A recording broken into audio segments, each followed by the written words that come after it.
Hello everyone, आप सभी का स्वागत है। तो हम लोग 10th क्लास के फिजिक्स में प्रकाश का परावर्तन पढ़ रहे हैं और इसमें हम 3 वीडियो लेक्चर आपको ऑलरेडी प्रोवाइड कर चुके हैं। लेकिन आज की क्लास में हम लोग एक नए टॉपिक का शुरुआत करेंगे और उस टॉपिक का नाम है प्रकाश का परावर्तन और साथ ही साथ इसमें हम इसके नियम को भी देखेंगे। इसको बोलते हैं what is reflection of light and laws of reflection. इसी चीज को देखेंगे। हम लोग को पढ़ना है प्रकाश का परावर्तन, ठीक है। प्रकाश का परावर्तन, ये प्रकाश का परावर्तन है। लेकिन अगर हम इसमें से प्रकाश को हटा दें तो इसका मतलब क्या होगा? सिर्फ इसमें ये रहेगा परावर्तन। तो परावर्तन का मतलब पहले क्या होता है, इस चीज को थोड़ा सा समझने की कोशिश करते हैं। देखिए, जैसे मान के चलिए कि मेरे पास एक बॉल है, ठीक है। अगर इस बॉल को इस सामने वाले दीवार पे अगर हम जोर से फेंके तो फेंकने के बाद ये बॉल पुनः मेरे पास चला आएगा, क्योंकि ये बॉल जाने के लिए तो जाएगा, लेकिन जाने के बाद जैसा ही उस दीवार में टकराएगा तो टकराने के बाद वो जो बॉल होगा वो मेरे पास आ जाएगा। यानी हम ये कहेंगे कि यहाँ पे बॉल का परावर्तन हो गया।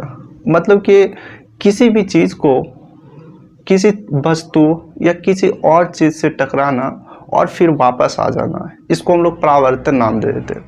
लेकिन यहाँ पर चूंकि हम लोग को लाइट पढ़ना है, इसलिए हम लोग लाइट के केस में इसको क्या नाम देंगे? प्रकाश का परावर्तन। अब थोड़ा सा लाइट के बारे में हम जान लेते हैं कि आपका प्रकाश क्या होता है। चूँकि हम प्रकाश के बारे में जब मेरा फर्स्ट वीडियो लेक्चर था तो उसमें हम आपको बताए थे कि प्रकाश क्या होता है, अगर प्रकाश नहीं होता तो फिर क्या होता। इन सारे चीज़ों का हम डिटेल से वीडियो बनाए, लेकिन इसमें थोड़ा सा प्रकाश का कहीं ना कहीं हम देख रहे हैं कि इसका यूज है, इसलिए थोड़ा सा आपको समझा देते हैं। देखिए, प्रकाश के बारे में अगर देखा जाए तो प्रकाश हम लोगों को वस्तुओं को देखने में मदद करता है। या मेरे पास वस्तु भी है और मेरा आँख भी है, लेकिन जब तक यहाँ पे प्रकाश नहीं होगा हम वस्तुओं को नहीं देख सकते। किसी भी वस्तु को देखना, दुनिया के चाहे कोई भी वस्तु, अगर उन वस्तुओं को देखना है तो उसके लिए प्रकाश का होना बहुत ही ज़रूरी है, क्योंकि जब तक प्रकाश नहीं होगा आप उन वस्तुओं को नहीं देख सकते। यही है आपका लाइट। अगर आप लाइट के बारे में और भी डिटेल से देखना चाहते हैं तो जाइए और पिछले वीडियो लेक्चर को आप लोग देखिए। इस पे हम लोग एक चीज़ और बात करेंगे। अब हम लोग थोड़ा सा देखते हैं कि प्रकाश का परावर्तन क्या होता है।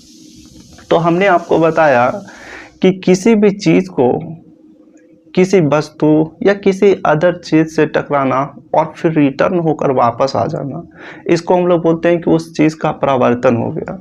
लेकिन लाइट के केस में देखेंगे तो लाइट में क्या होगा कि लाइट मान के चलो कि किसी चीज़ से टकराएगा और टकराने के बाद हमारे पास आ जाएगा, तो हम इसको बोलेंगे लाइट का परावर्तन हो। ये आपका क्या है? सूरज है। देखिए, मान के चलिए कि ये आपका एक सूरज है, इससे प्रकाश निकलता है और मान के चलो कि यहाँ पर एक कोई वस्तु है। कुछ भी वस्तु ले लीजिए आप, किताब, चाहे कुछ भी वस्तु ले लीजिए आप। यहाँ हम एक किताब ले लेते हैं, ठीक है। ये आपका एक किताब है। से जो भी प्रकाश निकलता है इस सूरज से इस वस्तु पर पड़ता है, ठीक है। यहाँ से जो भी प्रकाश निकलता है वो इस वस्तु पर पड़ता है और इस वस्तु पर पड़ने के बाद ये जो प्रकाश होता है वो टकराकर उसी माध्यम में वापस लौट जाता है। इसका कहने का मतलब ये हुआ कि ये प्रकाश जाता है और इस वस्तु से टकराने के बाद ये लौट जाता है और यहाँ हमारी आँख होता है और हम वस्तुओं को देख पाते हैं। इसका मतलब यह हुआ। हाँ, और दूसरा बात एक और समझिए, यहाँ पर एक अपारदर्शी वस्तु है, यहाँ बुक है, किताब। तो किताब से हम ये देखें कि जो भी प्रकाश आ रहा है वो किताब से टकराने के बाद वापस जा रहा है। लेकिन अगर यहाँ पर शीशा हम ले लेते हैं तो ये जो भी प्रकाश आता वो इस शीशा के थ्रू पास कर जाता। अब हम आपको प्रकाश के परावर्तन को समझाने की कोशिश करते हैं। मान के चलो मेरे पास एक, देखिए ये आपका एक ऐनक है, ठीक। इसी चीज़ को हम आपको समझा रहे थे। इसमें होता है क्या कि देखो इसके एक साइड ये पेंट किया हुआ है और इसको एक साइड ये पेंट नहीं किया हुआ है। लेकिन अगर इस पेंट, ये जो पेंट किया हुआ है, अगर ये नहीं रहता तो इससे पता है क्या होता, इससे जो भी प्रकाश मतलब कि पड़ रहा है ये प्रकाश अंदर की ओर चला जाता। इसका मतलब ये जो आप देख रहे हैं, अपने चेहरा को इसमें देखते हैं, आप इस चेहरा को नहीं देख पाते, ठीक है। लेकिन हम इसके थ्रू आपको समझाने की कोशिश करते हैं कि हम अपने जो चेहरा होता है वो इस ऐनक में कैसे देखते हैं और इस ऐनक से कैसे रिफ्लेक्शन होता है, परावर्तन होता है। इसमें हम चेहरा को कैसे देखते हैं, इसी चीज़ को हम समझते हैं। जो भी लाइटें हैं वो लाइटें पढ़कर हमारे शरीर पर आता है, ठीक है। और हमारे चेहरा पर आने के बाद ये लाइट हमारे से रिफ्लेक्ट होता है। रिफ्लेक्ट का मतलब ये हुआ, अभी जस्ट हम समझाएं कि रिफ्लेक्ट का मतलब टकराकर लौट जाना।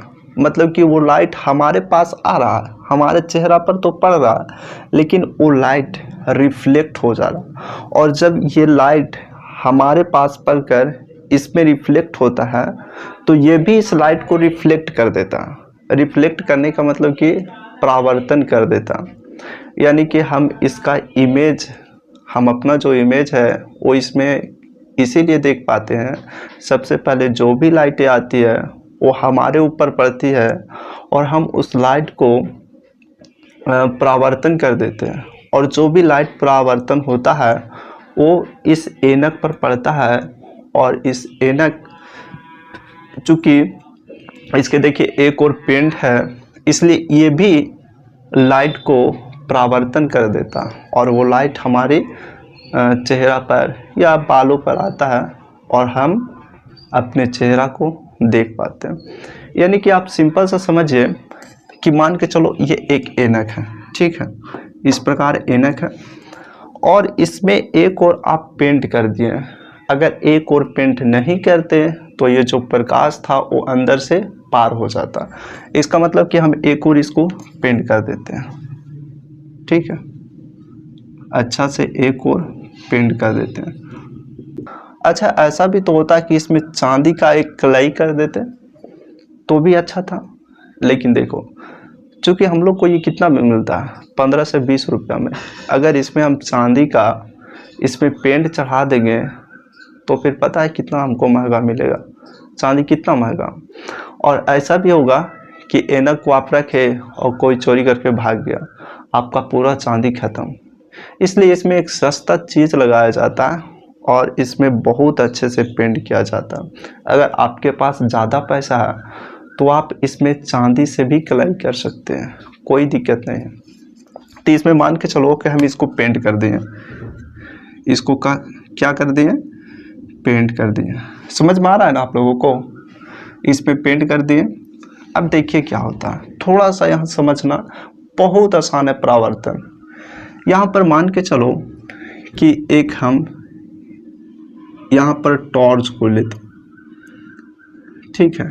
ये टॉर्च है, ये एक टॉर्च को लेते हैं और आप लोग इस चीज़ को जानते हैं कि इससे प्रकाश निकलता है, ठीक है। आप यहाँ पर सूर्य भी ले सकते हैं, इसमें कोई दिक्कत नहीं है। तो इससे जब हम टॉर्च के स्विच को ऑन करते हैं तो इससे जो भी प्रकाश निकलता है, ठीक है, वो इस प्रकार इस पे पड़ता है, यानी कि इस दर्पण पे पड़ता है। मान के चलो कि यहाँ पर हम एक समतल दर्पण ले लिए, ठीक है, समतल दर्पण। यहाँ एक समतल दर्पण को ले लिए हम। जब समतल दर्पण आपको पढ़ाएंगे तो इसमें डिटेल से आपको बताएंगे समतल दर्पण के बारे में।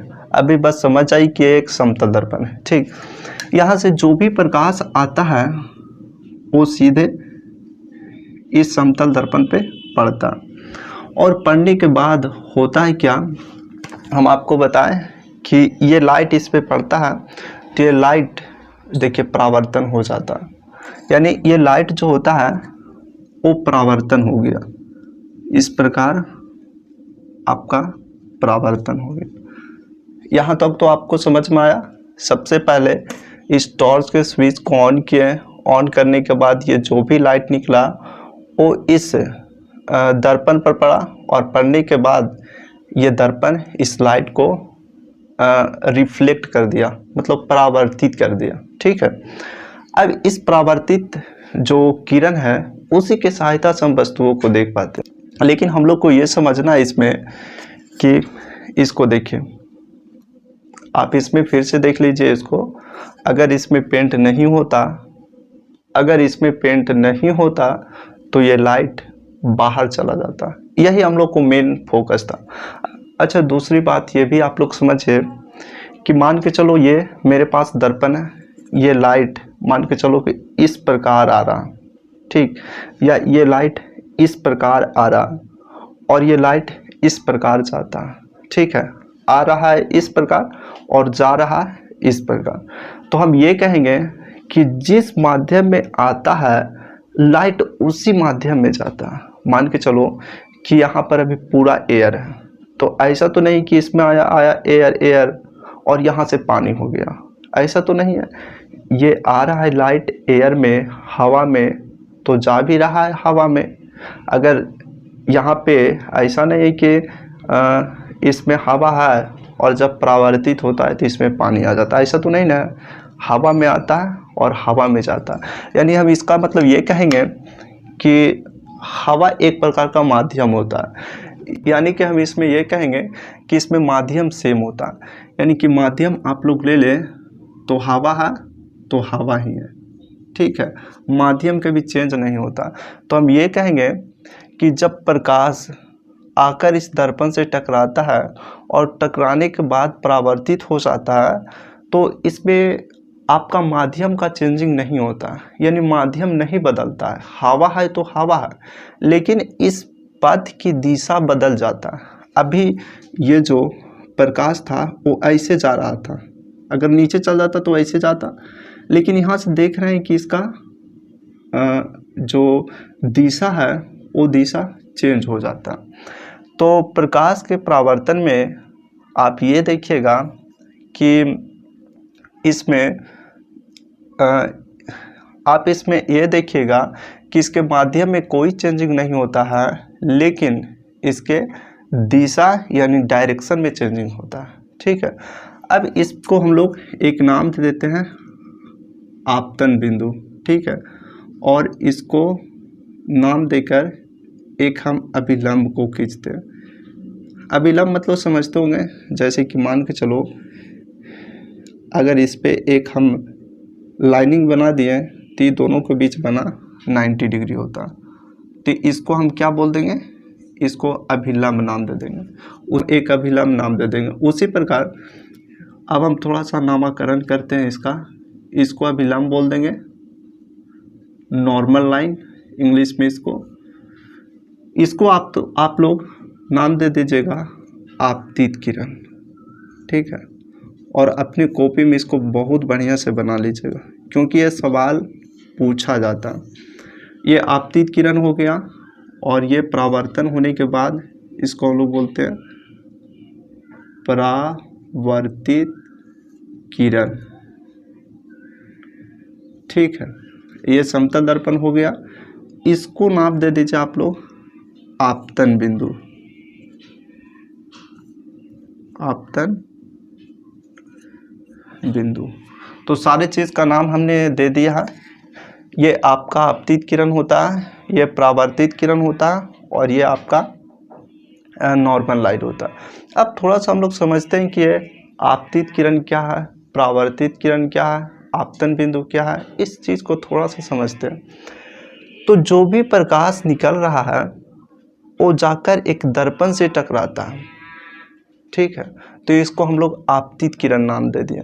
यानी आपतित किरण का मतलब ये हुआ कि किसी भी प्रकाश स्रोत से प्रकाश निकलता है और जाकर एक दर्पण से टकराता है या एक सतह से टकराता है। यदि एक सतह से टकराता है तो इसको हम लोग आपतित किरण नाम देते हैं। इसका डिफिनेशन को भी देख लीजिए। देखिए, प्रकाश के परावर्तन का यहाँ डिफिनेशन है, इसको भी थोड़ा सा लिख लीजिएगा, क्योंकि आपको एग्जाम में समझना नहीं है, वहाँ आपको समझाना नहीं है, आपको डिफिनेशन को लिखना है कि प्रकाश का परावर्तन क्या होता है। आपको ऐसा नहीं कि आप गए और किसी को समझाना है, वहाँ किसी को तो समझाना रहता है नहीं, बस गए अपना कॉपी निकाले, आप कोई सवाल मिला आप उसको लिखिए। ऐसा तो नहीं कि आपको कॉपी मिलने से पहले आपको किसी को समझाना पड़ता है ऐसे वैसे ये क्या होता है, ऐसा तो नहीं है। इसलिए हम आपको डिफिनेशन लिख कर देते हैं कि आपको एग्ज़ाम में इसी प्रकार से लिखना। देखिए, इसमें डिफिनेशन कहता है प्रकाश का परावर्तन का कि प्रकाश को किसी वस्तु से टकराकर लौटने की घटना को प्रकाश का परावर्तन कहते हैं। यानी प्रकाश को किसी वस्तु से टकराना। ये हम आपको बताएं कि जैसे मान के चलो हम टॉर्च का एग्जांपल दिए आपको, हम टॉर्च का एग्जांपल आपको दिए कि इस टॉर्च से जो भी प्रकाश निकल रहा है, अगर यहाँ पर एक वस्तु है तो ये वस्तु से टकराता है और टकराने के बाद इस प्रकार परावर्तित हो जाता है। प्रकाश के परावर्तन यही कहता है कि वस्तु से टकराकर प्रकाश को लौटना। मान के चलो ये एक बोर्ड है, इस बोर्ड से प्रकाश टकराएगा और फिर लौट जाएगा, इसी को हम लोग परावर्तन नाम देते हैं। इसका दूसरा डिफिनेशन आपको जो अच्छा लगेगा वही आप नोट कर लीजिएगा। दूसरा कहता है जब प्रकाश किसी सतह पर पड़ता है तो अधिकांश प्रकाश उसी माध्यम में वापस लौट जाता है। यहाँ पर देखिए, यहाँ पर हमने आपको ये चीज़ समझाया कि अगर प्रकाश है तो प्रकाश वस्तुओं के साथ 3 प्रकार का व्यवहार कर सकता है। या तो प्रकाश वस्तु में से पार हो जाएगा, या तो प्रकाश उस वस्तु में से थोड़ा थोड़ा पार होगा, जिसको हम लोग पारभासी पदार्थ नाम देते हैं, या तो प्रकाश उसमें से टकराकर परावर्तित हो जाएगा यानी रिफ्लेक्ट होगा। यहाँ पर देखिए वही हुआ कि प्रकाश जो था इस वस्तु से टकराया और टकराकर परावर्तित हो गया।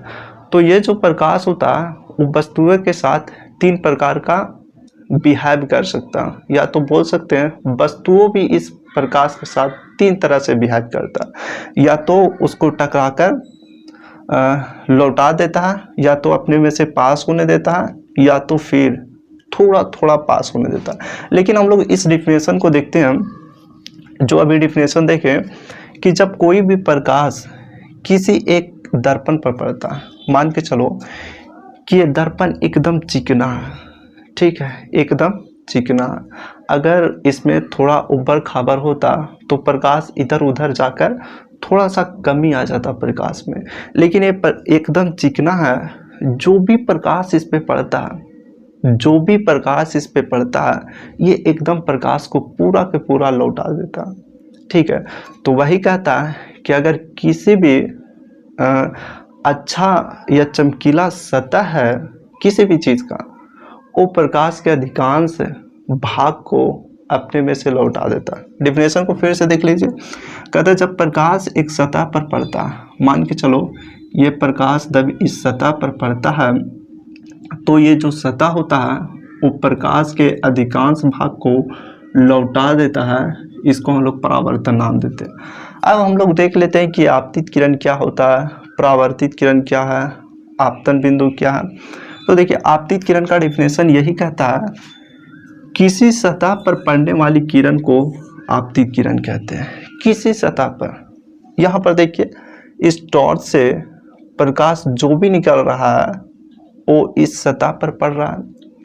हम लोग कहेंगे कि इस टॉर्च से प्रकाश निकल रहा है और इस समतल दर्पण के किसी एक बिंदु पर पड़ रहा है, ठीक है।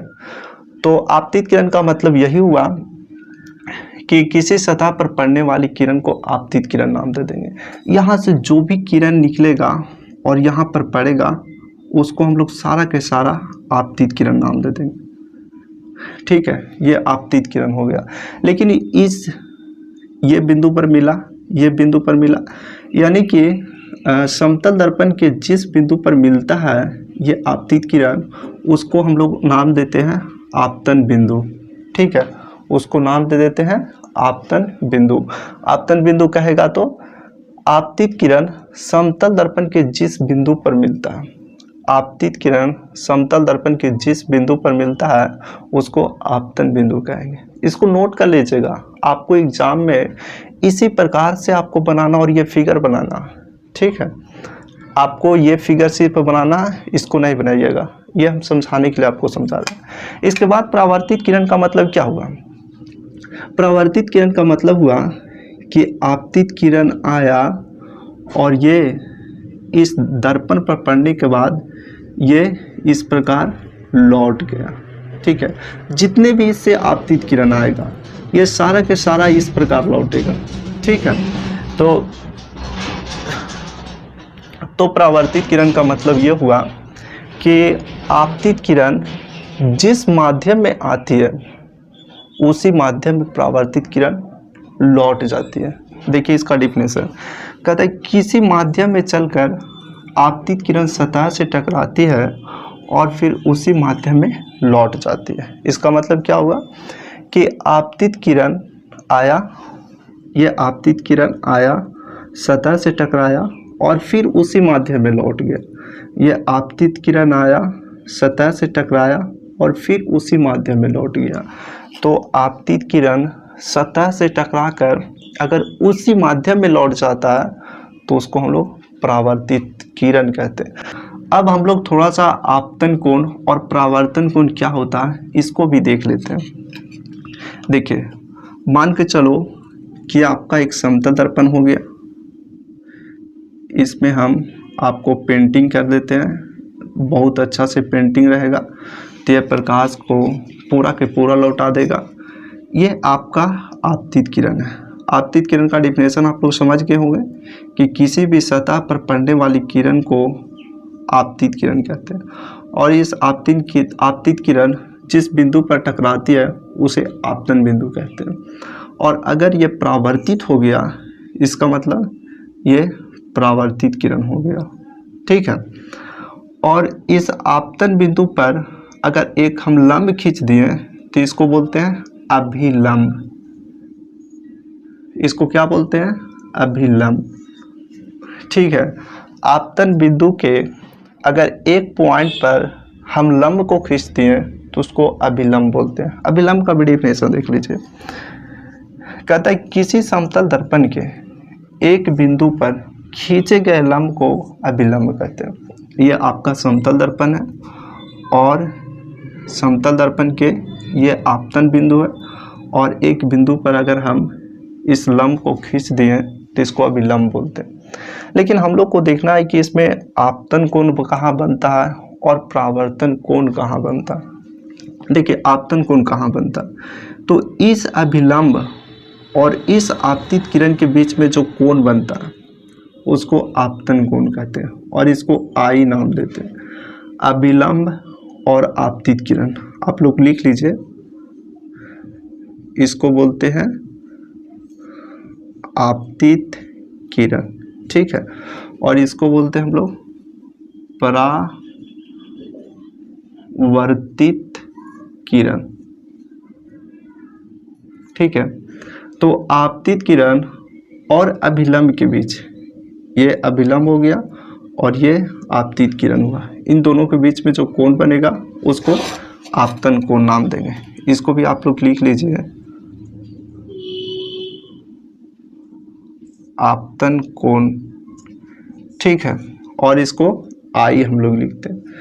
परावर्तन कोण में क्या होता है कि इस अभिलंब और ये जो परावर्तित किरण है इन दोनों के बीच में जो कोण बनता है उसको हम लोग परावर्तन कोण कहते हैं और इसको आर नाम देते हैं। डेफिनेशन को देख लीजिए, आपतन कोण क्या है तो आपतित किरण।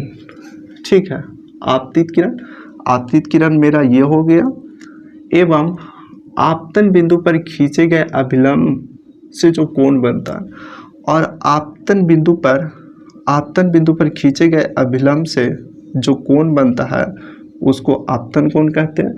परावर्तन कोण परावर्तित किरण तथा आपतन बिंदु पर खींचे गए अभिलंब से जो कोण बनता है, परावर्तित किरण और आपतन बिंदु पर खींचे गए अभिलंब से जो कोण बनता उसको परावर्तन कोण कहते हैं।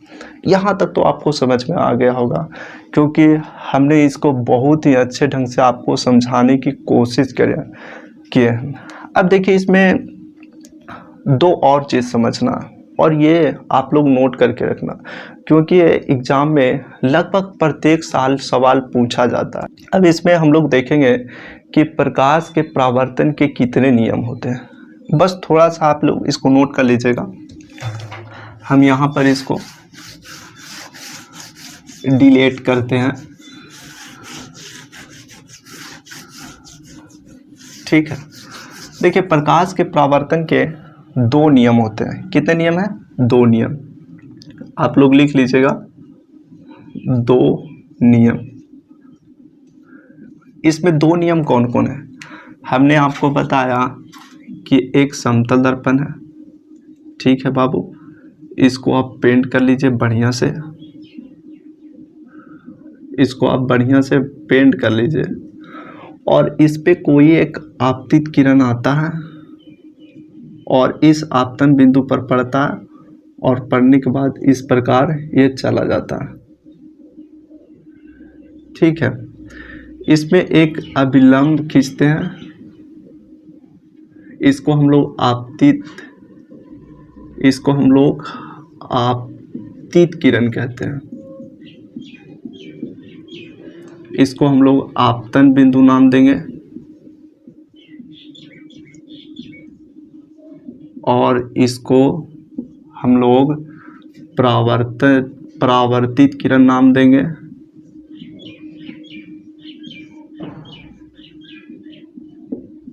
और इसको हम लोग अभिलंब कहेंगे। ये सारी चीज़ें आपको पता है कि आपतित किरण क्या होता है, परावर्तित किरण क्या है, अभिलंब क्या है, आपतन बिंदु क्या है, और ये आपका एक समतल दर्पण है। अब हम लोग परावर्तन के नियम को समझते हैं, और ये आप लोग नोट कर लीजिएगा बढ़िया से, क्योंकि ये आपके एग्जाम में पूछा जा सकता है, और प्रत्येक साल कोई भी सीटिंग हो, कोई ना कोई एक सीटिंग में दे ही देता है ये इस सवाल को। तो देखिए, परावर्तन के दो नियम हैं। सबसे पहला नियम आपको क्या कहेगा कि देखिए, आपतित किरण और ये परावर्तित किरण और ये आपतन बिंदु पर खींचा गया अभिलंब, तीनों एक ही माध्यम में होता है।